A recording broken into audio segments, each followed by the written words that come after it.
కలిసి వచ్చే కాలం వస్తే నడిచొచ్చే కొడుకు పుడతాడంటారు. కాలం కలిసి రాకపోతే తాడే పామై కరుస్తుందంటారు. ప్రస్తుతం రెండవ దశకంలోకి వచ్చింది తెలుగుదేశం. అన్ఎక్స్పెక్టెడ్గా పాపం చంద్రబాబు గారు కష్టపడుతున్నారు, లోకేష్ గారు కష్టపడుతున్నారు, పవన్ కళ్యాణ్ గారు కష్టపడుతున్నారు. కానీ రివర్స్ అవుతున్నటువంటి యాక్టివిటీ ఏంటయ్యా అంటే, సరే తిరుమల ఉదంతము, అందులో ఈ జంతువుల కొవ్వు కలిసిందని చెప్పడం, అది కాస్త తర్వాత రిపోర్ట్లో రివర్స్ రావటం, ఇది ఒక ఎత్తు. సరే దాన్ని కవర్ చేయడానికి తెలివిగా కాదు కదా, అందులో బాత్రూమ్ యాసిడ్ కలిపారు, ఇంకోటి చెప్పారు, తిరుమల అపవిత్రం గురించి చెప్తూనే ఉన్నారు. బట్ ముందు అన్నటువంటి ఆ తీవ్రత రివర్స్ అయింది. అసలు ఆ మాట ఎవరన్నారు, అందులో అది కలిసింది అనేటటువంటిది సుప్రీంకోర్టు నాడు ప్రశ్నించడం, నేడు ప్రశ్నించడం ఒక ఎత్తు.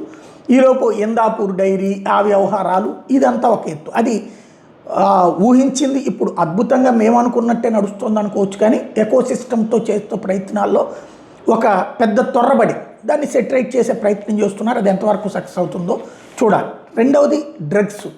ఇదివరకు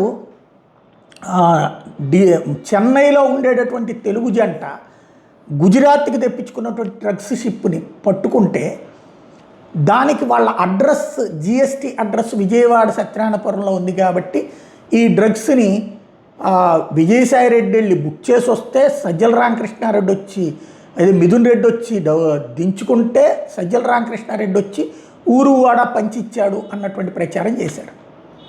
ఏమీ లేదన్నది అక్కడ వాళ్ళది అన్నటువంటిది పోలీసులు తేల్చినా, ఆ డ్రగ్స్ మీద కేసులు అట్లా నడిచినా ప్రచారం అలాగే చేసుకొస్తూ జగనే పొడి వాడతాడు లాంటి పదాలతో పదే ఒక నెగిటివ్ క్యాంపెయిన్ ఎకోసిస్టమ్ ద్వారా చేసుకొచ్చారు. సీన్ కట్ చేస్తే ఈ మధ్య కాలంలో మళ్ళీ డ్రగ్స్కి సంబంధించి గంజాయి పట్టుబడితే అనేక సార్లు పట్టుకున్నారు గంజాయిని. అప్పట్లో జగన్ టైంలో పట్టుకున్న వాటినల్లా ప్రతిదాన్ని ఫోకస్ చేస్తూ గంజాయి రాష్ట్రం సైకో అంటూ జగన్ని పట్టుకుంటే కూడా దొంగనే చేసి చూపించిన ప్రయత్నం కనిపించింది.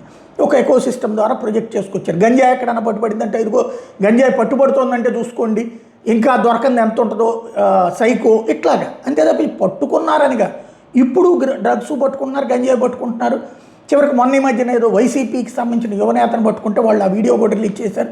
అతన్ని రోడ్డు మీద పట్టుకుని అతనికి కేసు పెట్టారు అతని మీద అన్నటువంటిది. అది ఒక ఆస్పెక్ట్. సీన్ కట్ చేస్తే అది జనం నమ్మారా అంటే జగన్ వ్యతిరేకులు అందరు నమ్ముతారు, జగన్ అనుకూలు నమ్మరు. ఇప్పుడు వచ్చేటప్పటికి స్వయంగా తెలుగుదేశం పార్టీకి సంబంధించినటువంటి ఏలూరు ఎంపీ, టీటీడీ మాజీ చైర్మన్ కొడుకు అయినటువంటి మహేష్ యాదవ్ డ్రగ్స్ పార్టీలో పట్టుబడ్డాడు. అయితే అతనికి నెగిటివ్ వచ్చింది, అది కరెక్ట్. నెగిటివ్ వచ్చితే అతను మంచోడు అవుతాడంటే అక్కడ పార్టిసిపేట్ చేసే డ్రగ్స్ పార్టీలో, అక్కడ ఒకవేళ డ్రగ్స్ తనకు తెలియకుండా పార్టీ అని పిలిస్తే వెళ్తే, ఆ తర్వాత డ్రగ్స్ తెలిస్తే వెళ్ళిపోవాలి అవతలకి, నన్ను ఇందులోకి లాక్కండ్రా బాబు అనేసి. కానీ అక్కడే ఉన్నాడు, పోలీసులు రైడ్ చేసి పోలీసుల మీద కాల్పులు జరిపేదాకా అతను అక్కడే ఉన్నాడు. అరెస్ట్ అయ్యి ఆ తర్వాత టెస్ట్ చేసినప్పుడు నెగిటివ్ వచ్చింది కాబట్టి ఓకే. బట్ డ్రగ్స్ పార్టీలో పార్టిసిపేట్ చేశాడు.